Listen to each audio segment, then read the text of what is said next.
I am super excited to do my first live stream, and I hope you all can join me for the next half an hour as we discuss the latest machine learning trends. First, let me make sure that everyone is able to watch my particular live stream. Just give me 1 second while I set this up. I will now play a simple video for you.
Hey, everybody. Thanks for joining me today. My goal today is to discuss the latest machine learning trends. Machine learning is a very fast moving industry. There are many key stakeholders, many core technologies, and it is very important to keep up. It is very important to be up to date on the latest trends. I will start the stream by giving everyone a brief introduction about myself, and afterwards, I will do a screen share and show you what I am super excited about. First, who am I?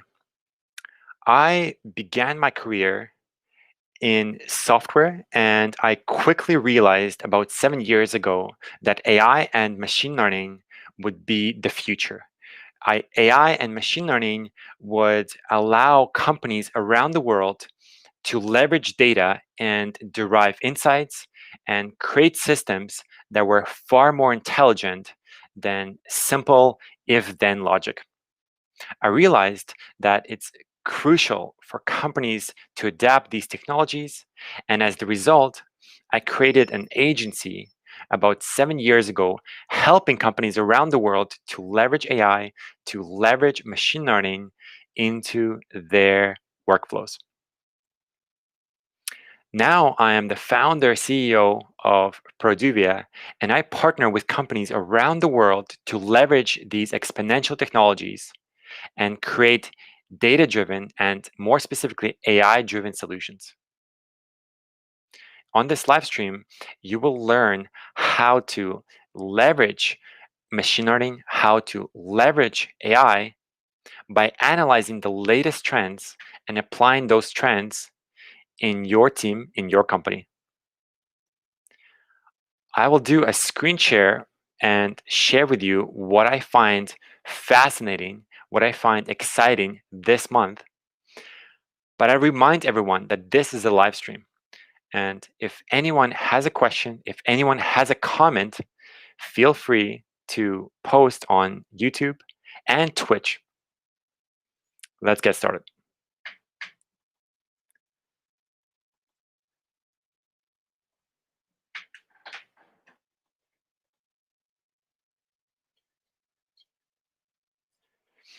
Okay, so let me make sure that my video stream allows for comments first. Let me quickly go through and ensure that this is set up. In the meanwhile, you can watch this particular video.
Okay, we are back. I just took some time and made sure that live comments are now possible. So if you are joining from YouTube, you can leave a comment and I will see it and be sure to answer it. So where were we? Now, I would love to share with you my screen and we can go over some of the latest trends in machine learning. Let's do that now. Share.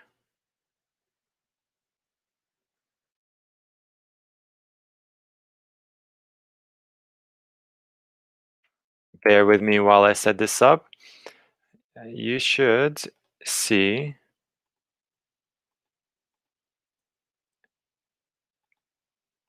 shortly my screen. Hopefully this works for you. Let me know if you are seeing this.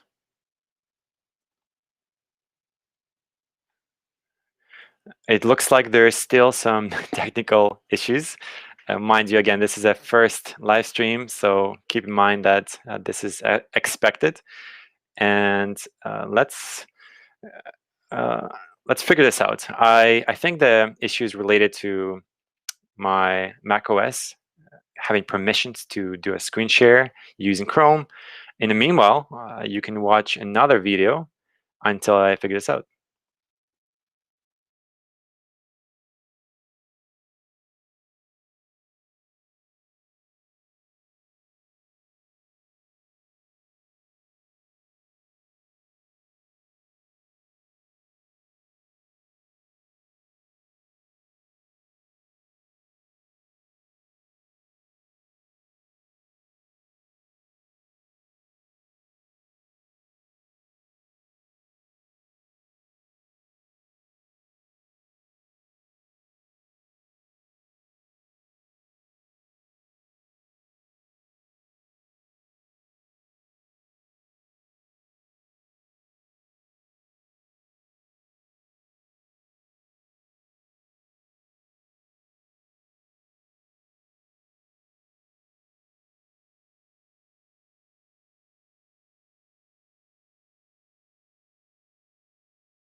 I just realized that I was muted for this whole time. And again, being that this is a first live stream, this happens, and I definitely need to pay attention to make sure that I am heard by everyone who's joining this live stream. So let me just recap. Rael asks, what's the difference between AI, ML, and robotics? AI is the umbrella term to describe artificial intelligence. Within that, you have machine learning, which focuses on the computational intelligence of the decision making. In other words, a software that's able to take in data and make predictions or classifications. And robotics is a hardware that allows computers to operate in the physical domain. And so the closest analogy to this is that if you are looking at a humanoid or an android in front of you, the body of that android is the robotics piece. The whole android itself is artificial intelligence, and the brain, the part that responsible for decision making, is machine learning. Okay, great. So I just want to highlight that I talk about machine learning and AI on my Twitter account. So if you are interested to follow along in these technologies and learn how this technology changes over time, feel free to visit me on Twitter. And this is something that I share publicly for everyone to better understand about these technologies. So let's go back and talk about the latest trends of machine learning. We just spoke about PyTorch Lightning, which is an amazing way for anyone to use the PyTorch framework and deploy models into production very quickly. I now want to talk about a different type of, I would say, website that allows anyone to see the latest trends in machine learning. And this is a very, I would say, popular website amongst the machine learning community and the archive community. It is called Archive Sanity Preserver. Definitely, the goal of this website is to preserve your sanity in dealing with this massive complexity of machine learning models, this huge and abundant flood of papers that are released every single day, these research papers that target the machine learning, statistics, computer science industry. This is a very fast moving, fast growing domain.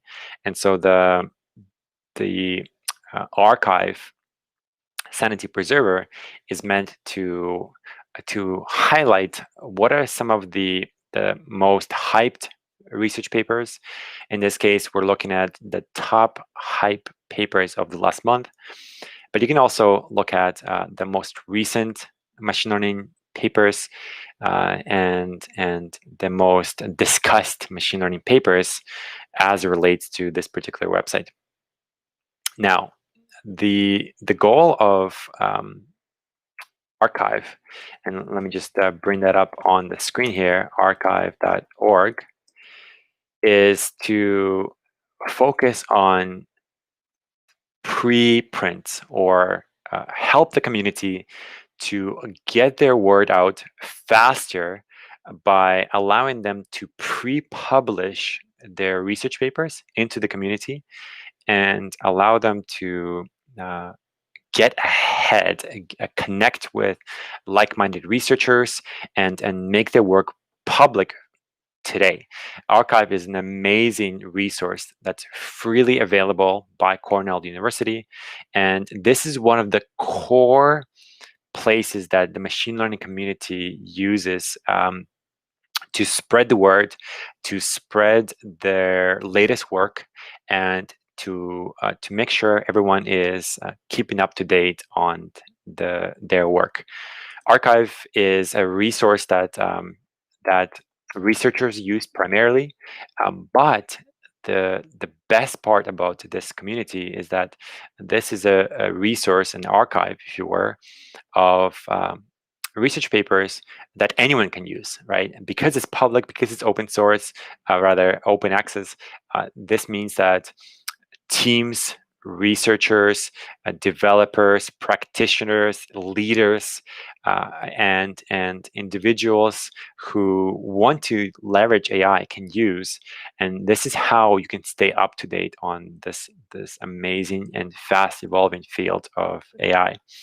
Now, Archive Sanity Preserver, once again, is aiming to make sense of this vast complexity of archive. At the moment, they have a collection of 1.7 million archives or preprints, cumulatively spanning different fields of physics, mathematics, computer science.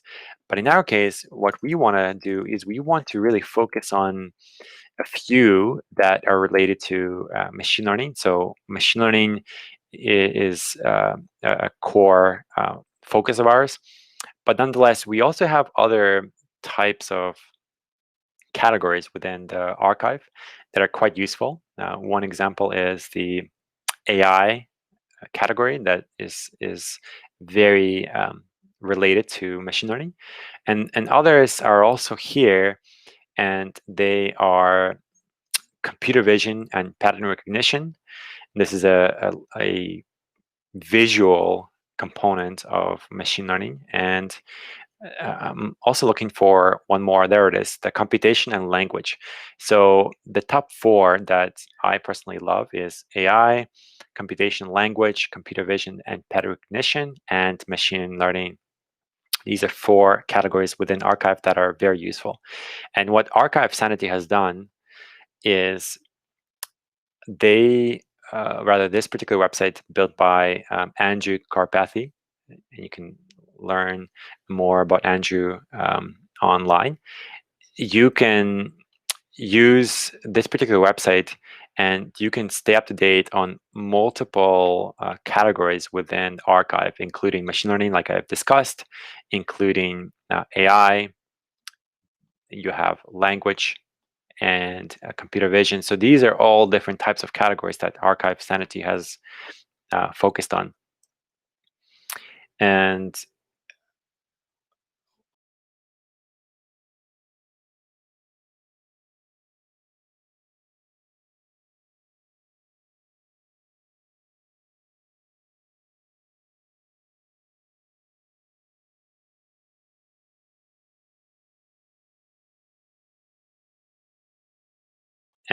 I'll also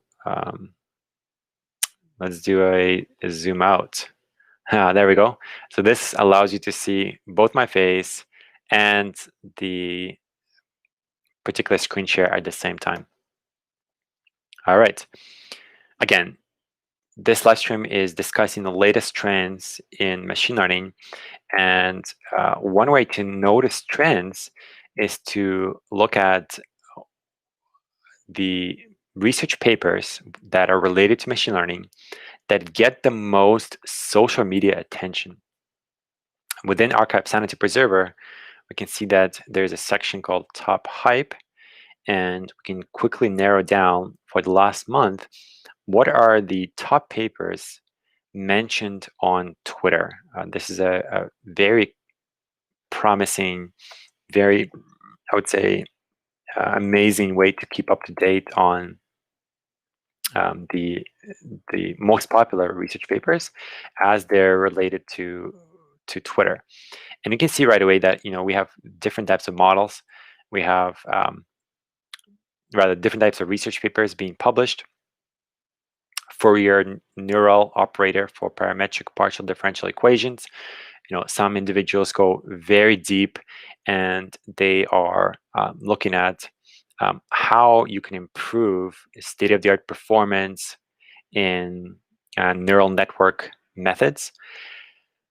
This is an amazing research paper that looks into optimizing how we can use math in a more efficient way, how we can derive to a more performing model within the neural network space. And here's another example. We have a model that is, or rather a research paper again, that talks about the explanation of deep neural networks. Again, for those who are new to the AI space, deep neural networks are a subset of machine learning that aims to make sense of data by adding many layers of the neural network, and the the number of layers is really the determining factor to what makes a deep neural network. So in this particular model or paper, again, this is a research paper that goes into the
problem of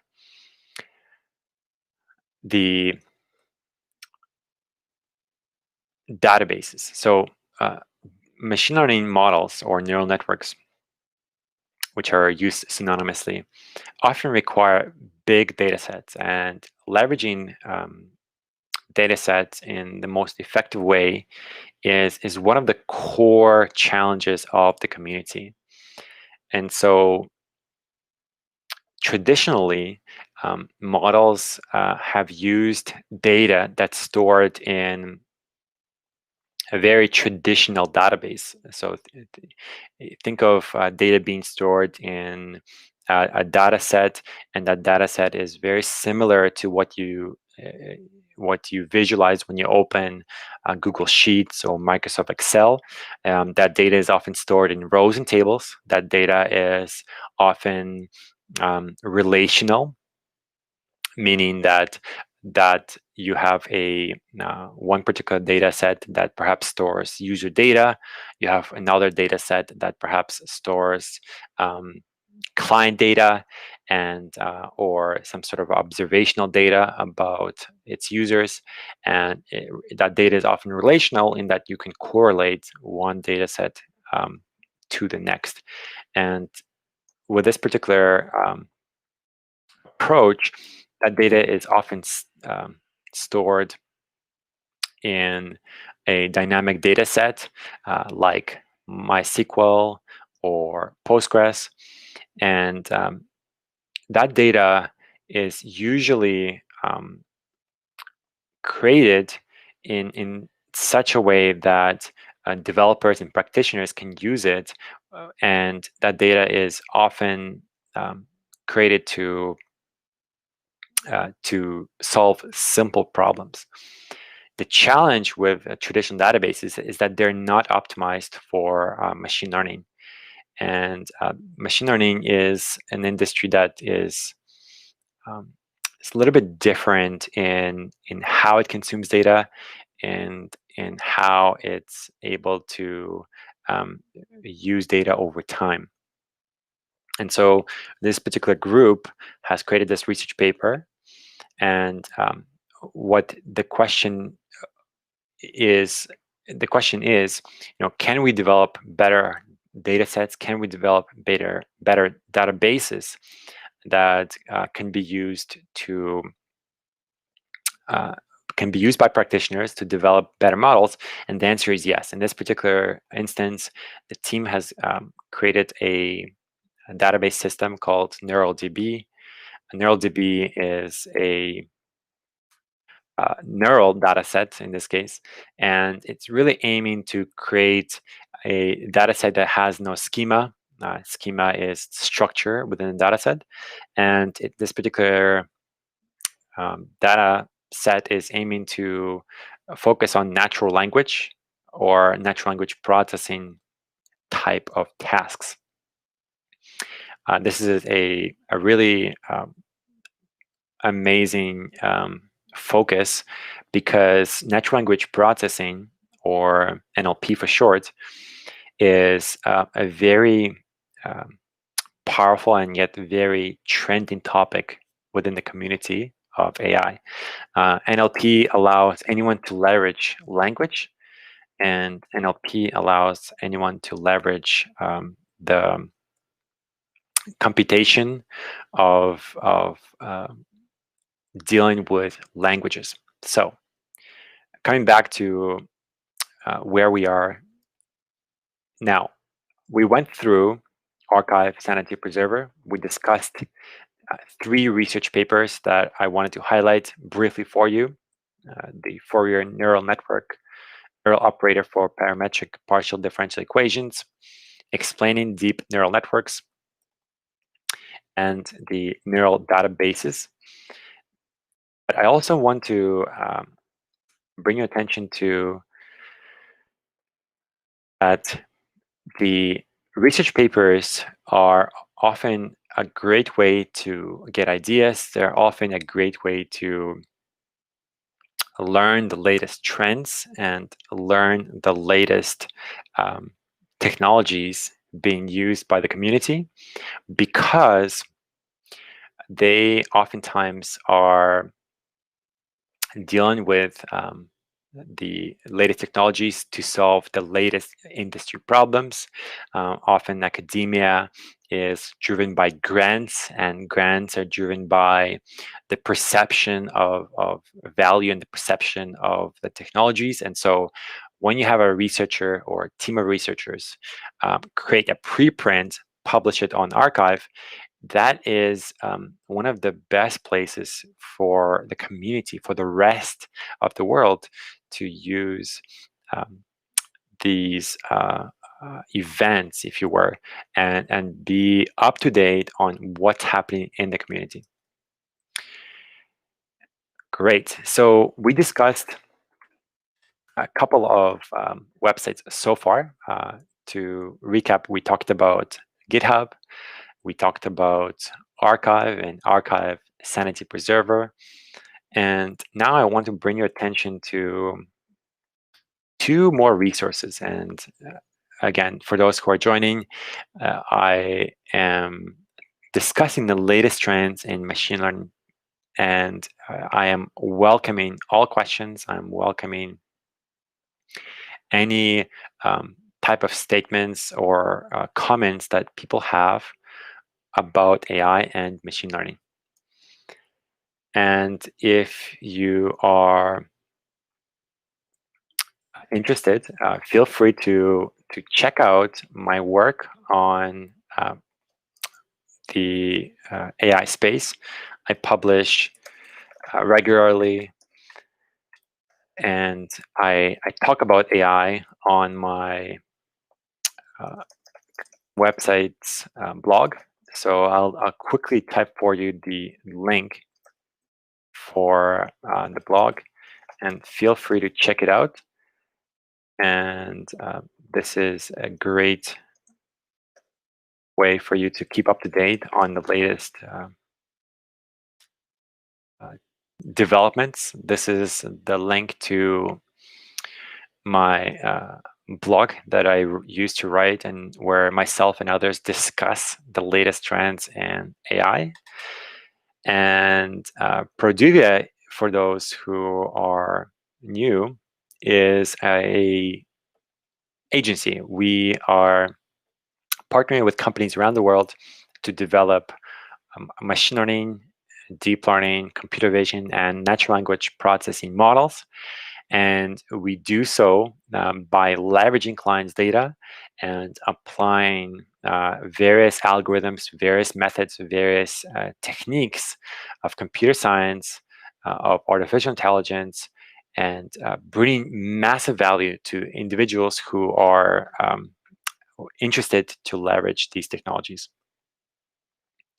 All right, so let me jump back into my screen share, and hopefully that gives you another perspective of the AI space.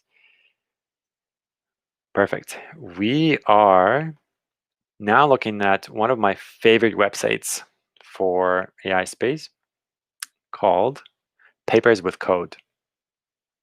This is an amazing resource that allows anyone to see what are the latest research papers that have an open source equivalent. Which papers allow anyone to use not just the theory, but also the practical um, tools and libraries themselves. Papers with Code shows you the latest trending research, which has the open source projects. So let's take a look. This is, again, this particular page changes all the time, but for the purpose of this live stream, I'll focus on 3 particular research papers and their open source equivalents. Here we have the first being Castle in the Sky.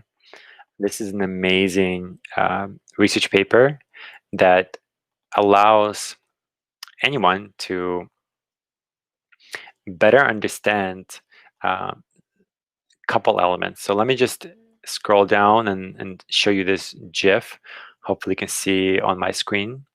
So what's happening is on the left side, you have the original video file that is being fed into this particular model. The model is called Sky AR. And on the right side, you have the model's output. So again, the left side is the input, the right side is the output. The output is showing you that there is a video that has been modified, and that video is rendering a different type of element. So the sky has been fully replaced by an AI system. And what you're noticing in the middle is a castle that's floating. How cool would it be to go to a place where there's a castle that's in the air, right? So this vividly opens up so many possibilities for the media industry, right? You have the potential for any advertiser, any media company to explore the use of AI within the video space. You know, imagine creating dynamic worlds. Imagine creating worlds that seems surreal. Imagine modifying in real time video and making that video more engaging, perhaps showing a floating castle, perhaps showing that there is a really a large object flying through the sky, something that captures the image and imagination rather of users.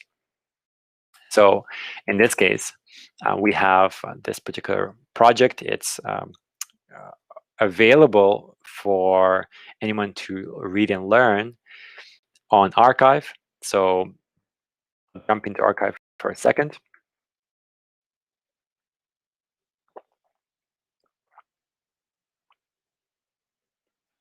Great.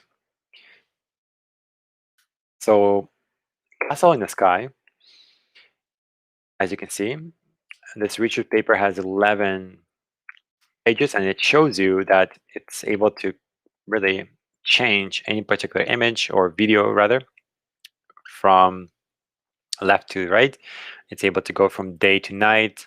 It's able to go from cloudy to rainy, from a simple sky to something more complex that has a a very large eclipse of another planet. And this particular project is really cool because you have an open source implementation, right? So here is that same model that anyone can use. It's written in Python, and you have a Jupyter notebook to go with that. So here is a PyTorch implementation. Again, PyTorch is that framework that we talked about earlier that is able to um, help any practitioner to use the AI sort of model and implement it in a very efficient manner. And so what you can do is you can take this particular model, which has a Creative Commons license, and you can clone it, right? By cloning, what you're doing is you're making a copy of it, and after you copy it on your computer, you can now modify it, change it, make it your own. You can build something similar to what the author has done, and now you can be very uh, very proactive about leveraging AI. You can go to a place like Papers with Code. You can find a project like Castle in the Sky. You immediately have access to the open source code, which means now you have the opportunity to use the the same technology yourself. You have the same opportunity to read and learn from the author. You can better understand the code, and you can better understand the mathematics behind this particular approach. And this is a truly an amazing resource that any team or company can leverage because it allows you to move forward faster. It allows you to use the latest research, to use research that is already available. And this is the key distinction between Archive and Papers with Code. Papers with Code, you can use and you can get started today. Archive allows you to understand what's happening, but oftentimes the research is not enough. And one of my personal goals with Produvia is to bring the practical side of AI into companies. And so the implementation of AI is what I focus on, what I love. And as much as I love reading research papers, I think that practically applying them is the next best way to make sense to leverage AI in its true form. Okay, so I'll quickly close a few tabs here and talk about a few other trending projects that I think are worth paying attention to. Here is a really amazing project called An Image is Worth 16 by 16 Words. And again, we can see that there is an open source implementation of this particular research paper. And in fact, we see 12 implementations, and this is indication that you have a community embracing this particular method or technology and creating different implementations or versions of the same thing. And this is very, very important because practitioners like to work with their own tools, and being able to use the tools that you think are best suited for yourself are important. It means it allows you to move forward knowing the specific libraries and frameworks that you are familiar with. And in this case, we can see that there are implementations. Google has implementation, and Google is using TensorFlow. We can also see there's another TensorFlow implementation here. We also see multiple PyTorch implementations. And also, very importantly, we see that this particular approach is also resulting in a state-of-the-art performance. And we can see that the website Papers with Code is collecting different types of results from the paper, and it's publishing those results on this particular website. So we can see that it's ranked, this particular method is ranked for being number one on the fine-grained image classification dataset. And if we click on this particular link, we can see quite visually that the performance of the models through time changes. So on the left, we can see that for this particular data set of pets, in 2018, there was an accuracy of about 88%. So auto augment was the best method 2 years ago, and at the best method 2 years ago was able to get to 88% accuracy at determining is this a German Shepherd or Belgian Malinois.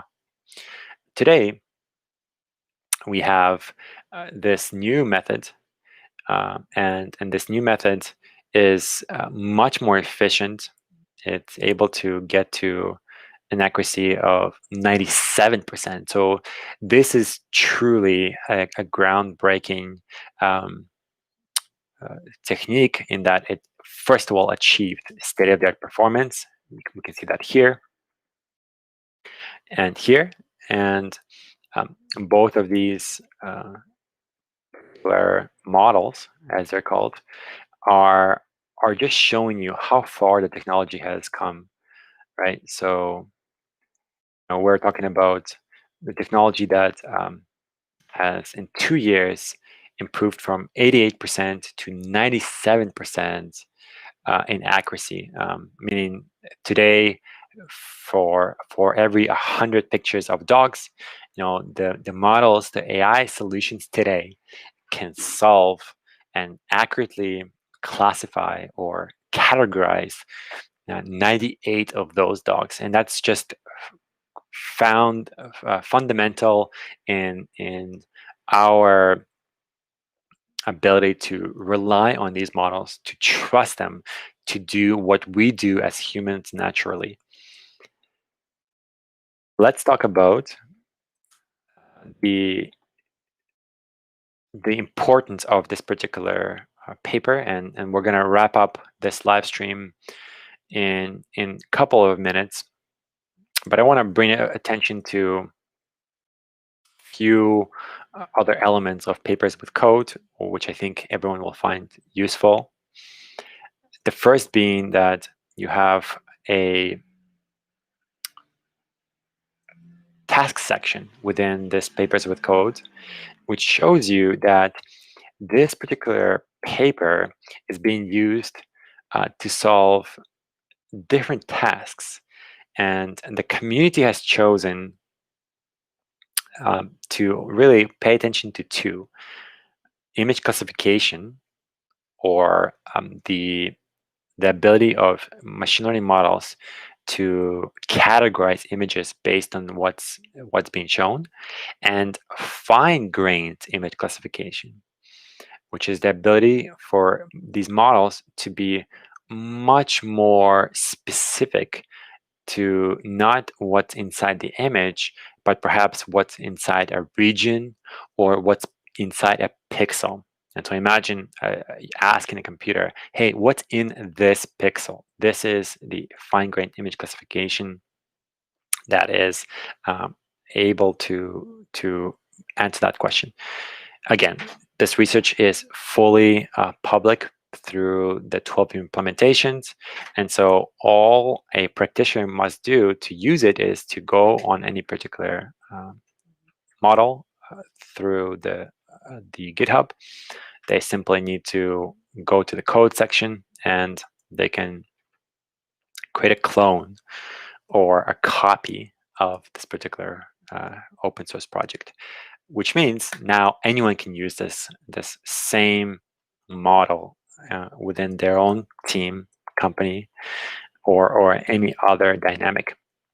Now, I'll also mention here that Papers with Code is not the last resource that I use. There are many others, and I'll briefly talk about one more, which is the machine learning subreddit. And this is an amazing resource, which also shows you what people are discussing, oftentimes anonymously. And so this gives you another perspective. Some models touch on sort of being sensitive and showing you that some models are not as I would say free to discuss in the open. And so Reddit is a community where anyone can discuss any model freely in the open, and they can do so anonymously. And this is one of the reasons why I use this platform. In this case, we can see that 12 days ago, with almost 2,000 upvotes, we see a model that is really, really interesting. It's able to, on the left, take a Pixar character, and on the right, generate sort of what a person might look like. And just here are a few other examples. We're able to go from the left to the right, from a cartoon character to a real life individual, cartoonified. And this is an amazing project that anyone can learn from, anyone can use. The media industry can leverage this particular repository and learn from this particular project. And anyone really dealing with the design, the artistic elements, anyone can use this particular project. So the last element I wanted to mention is that we've done so far an hour of live stream, and it sounds like everyone is ready to move on. I want to thank for everyone who joined the live stream. I want to remind everyone that I do a live stream like this every week. So if you're interested to learn other trends or newer trends of machine learning, feel free to join me next week. And I look forward to seeing all of you then. Thanks very much.